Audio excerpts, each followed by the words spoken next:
عورت بولی فکر کی بات نہیں، میں اسے پیار سے بھیج دوں گی، آپ ذرا مصلحت سے کام لے۔ کیا مطلب؟ ڈاکٹر نے پوچھا۔ اس نے بادشاہ کا ہاتھ پکڑا، اسے چوتھے خانے میں بند کیا اور واپس آنے کا وعدہ کر کے دروازے کی طرف چلی۔ دروازہ کھولا تو وہاں پر ترکان تھا۔ اس نے جھک کر عورت کو سلام کیا۔ عورت نے قدر ناراضی سے کہا، تم نے الماری ٹھیک نہیں بنائی، اس میں کیا خرابی ہے؟ ترکان نے معذرت کے انداز میں پوچھا، اس کا پانچواں خانہ چھوٹا ہے، تم خود گھس کر دیکھو۔ وہ اس کے معاون کے لیے اندر داخل ہوا تو عورت نے اسے خانے کو بھی بند کر دیا۔ وہ خط لے کر سیدھی جیل گئی، پیغام دیا اور اپنے عاشق کو رہا کر لیا۔ اس عورت نے اپنے عاشق کو ساری کہانی سنائی اور بولا، اب ہمیں کیا کرنا چاہیے؟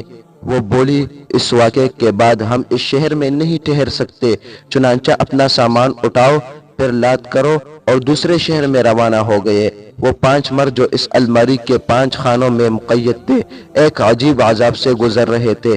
نہ کھانے کو کچھ تھا اور نہ پینے کو کچھ تھا، کچھ میسر تھا، پیشاب کو روکنے کی بھی اس کی جرت نہیں تھی۔ آخر ترکان کی صبر کا پیمانہ ختم ہو چکا اور اس کا پیشاب خطا ہو گیا۔ اس کے بعد سلسلہ جاری ہو گیا۔ ترکان نے بادشاہ کے سر پر، بادشاہ نے وزیر کے، وزیر نے والی کے، والی نے قاضی کے سر پر پیشاب کر دیا۔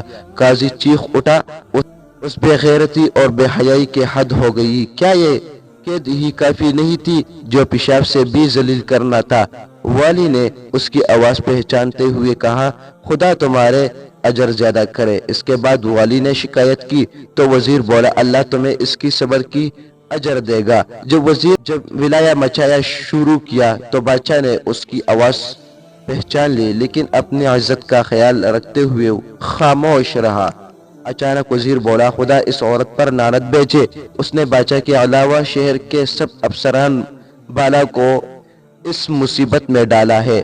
یہ سنتا تھا کہ بادشاہ بولا، فکر نہ کرو، میں سب سے پہلے اس قطامے کے جال میں پھنسا ہوں۔ یہ سنتے ہی ترکان بولا، میں نے تو اس کے لیے یہ الماری بنائی تھی اور میں ہی اس میں خود مقید ہوں۔ اس کے بعد وہ سب ایک دوسرے سے باتیں کرنے لگے۔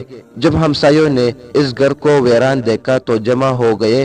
ایک بولا، یہاں ایک عورت رہا کرتی تھی، نہ جانے اس سے کیا ہوا، ہمیں دروازہ توڑ کر اندر جانا چاہیے، اس سے بیشتر کہ قاضی یا بادشاہ ہمیں لاپرواہی کے الزام میں گیر۔ چنانچہ وہ دروازہ توڑ کر اندر داخل ہوئے۔ انہوں نے ایک بہت بڑی لکڑی کی الماری دیکھی اور انسانوں کی بھوک سے گراہنے کی آواز سنی۔ ان میں سے ایک بولا، کیا اس الماری میں بھوت ہے؟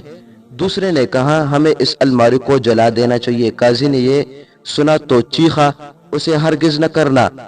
ایک نے کہا، میں نے کہتا تھا کہ اس میں جن ہے جو انسانوں کی زبانیں میں باتیں کرتے ہیں۔ یہ سنتا تھا کہ قاضی نے پہلے تلاوت قرآن کی اور اس کے بعد ہمسایوں کو الماری کے قریب آنے کی دعوت دی۔